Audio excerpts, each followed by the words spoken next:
What's going on, everyone? Jeremy here from The Quartering, and Steam has fired back. Looks like maybe they're using a little bit of that 30% cut they're taking from developers to invest in R&D.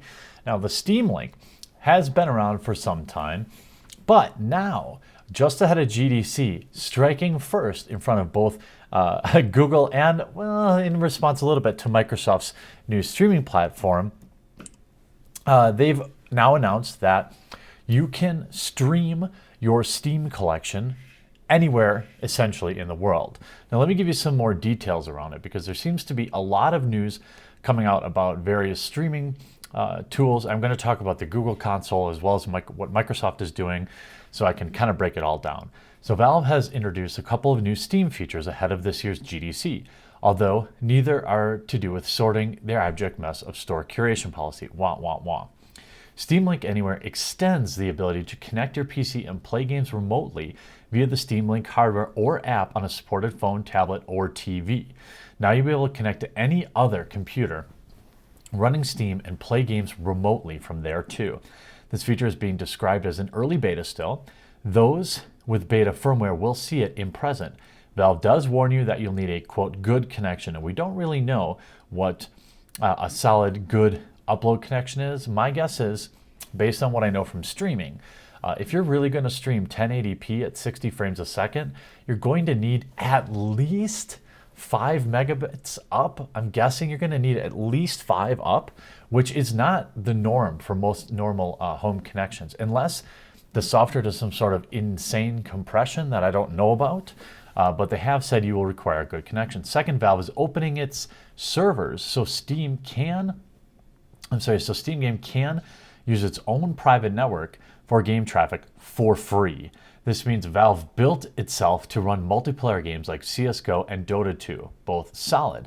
Now we can read through some more interesting information from various sources. Each one has a little bit more. Valve turning Steam Link into a personal cloud service that streams games anywhere, just before Google makes its own game streaming announcement at GDC 2019.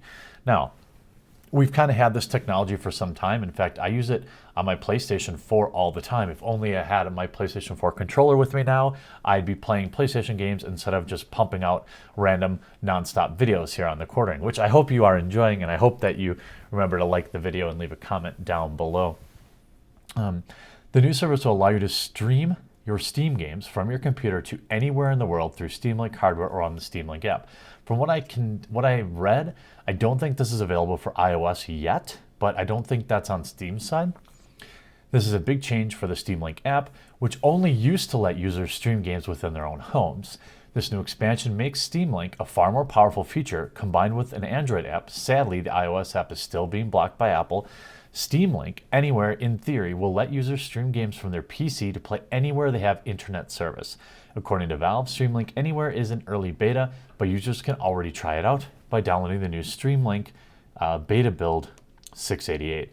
The company says that the only requirements for Steam Link Anywhere are a good upload connection for the host computer, good network connection for the device you're playing on. Right now, only Android Raspberry Pi and the discontinued Steam Link hardware work with Steam Link Anywhere, but it's easy to imagine that Steam could add a similar feature for streaming PC to PC like it already offers with its in-home Steam Link. The timing of the announcement is also significant. Steam is planting a flag game streaming just ahead of GDC 2019, where Google is widely expected to take the wraps off its new Project Stream powered streaming service event on March 19th. Hopefully, I'll be home to cover a lot of this. Of course, Google isn't the only competitor. We've seen Microsoft rolling out some things too. Microsoft now letting you stream your PC games to an Xbox One and use a controller. I talked about this on live stream last night. Steam. Microsoft now letting Xbox One owners stream their PC games to the console and use a controller to play them. A newly updated app, the Wireless Display app from Microsoft, enables the support so you can play Steam games or other titles directly on the Xbox One. You can use a regular Xbox controller to control the remote PC, enabling gameplay or even ability to use Xbox for presentations. It seems like Xbox really did future-proof their console. They might pull ahead here a little. They might start making up a little bit of ground here as they're able to really add a lot of these additional features in their consoles and kind of end of their life cycle. But certainly one could make the assumption that gaming is becoming we're all going to be streaming games at some point. I think more and more games will be using our bandwidth, which I hope will push internet technology, because the United States here is still far, far behind many other nations. And I am concerned for a time when you might have people who live in rural areas or military folks, people who can't afford ultra high speed connections. This does raise questions, as I would see the writing on the wall as developers are going to want to continue to put money into this. We can even see now all signs pointing to a Google game console announcement at GDC. Of course, this is just an artist's rendition. That is not actually the console. Normally, Google showing up to Game Developers Conference isn't a huge deal. The company does pretty much every single year. Android smartphones and Google Play are a pretty big gaming platform. It shows up with live streams, blog posts, and the usual festivities. A new YouTube video, however, for the event today asked people to gather around as we unveil Google's vision for the future of gaming. God, that sounds so cheesy to say it. Always reminds me of Grandma's Boy. It's the future of gaming. Google's visions for the future of gaming. At GDC 19, Google recently wrapped the Project Stream beta test, which streamed a full version of Assassin's Creed Odyssey from the internet to desktop versions of Chrome.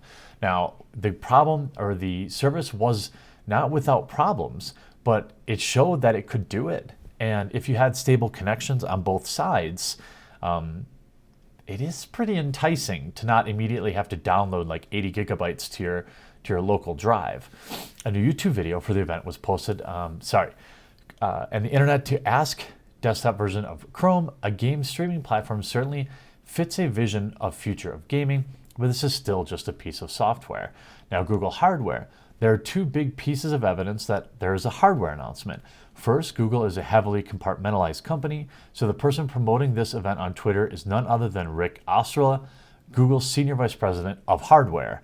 Osterloh is behind the division that brought us the Pixel phone, Google Home, and every other Google hardware product. Now, if you think about the Google Home product, I already have made peace with the fact that my cell phone is always listening to me, and that data is probably being sold and used to market to me.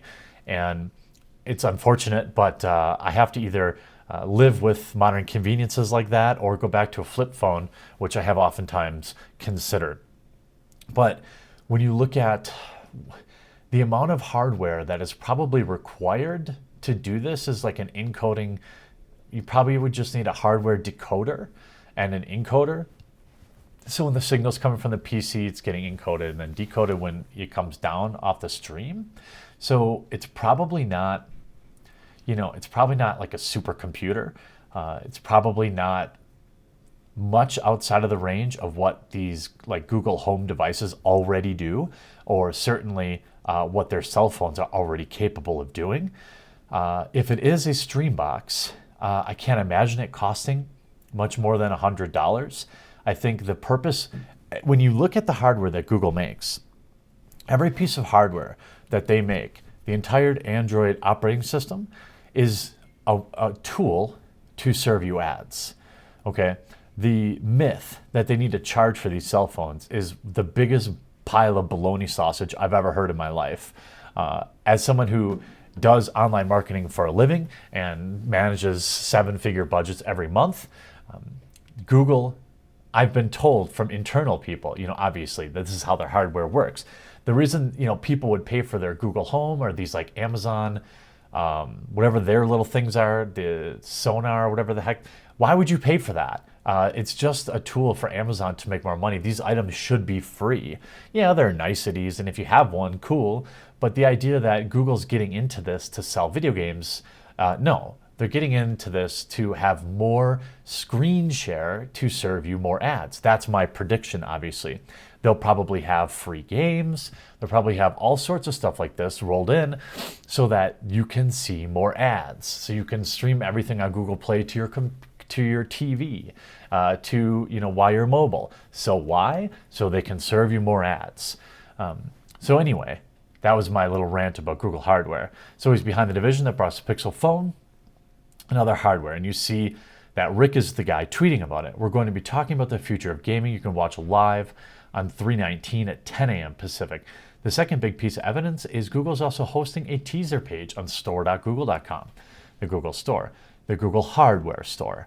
Google could host a teaser page at any one of its thousands of domains, but for some mysterious reason, it picked the Google Store.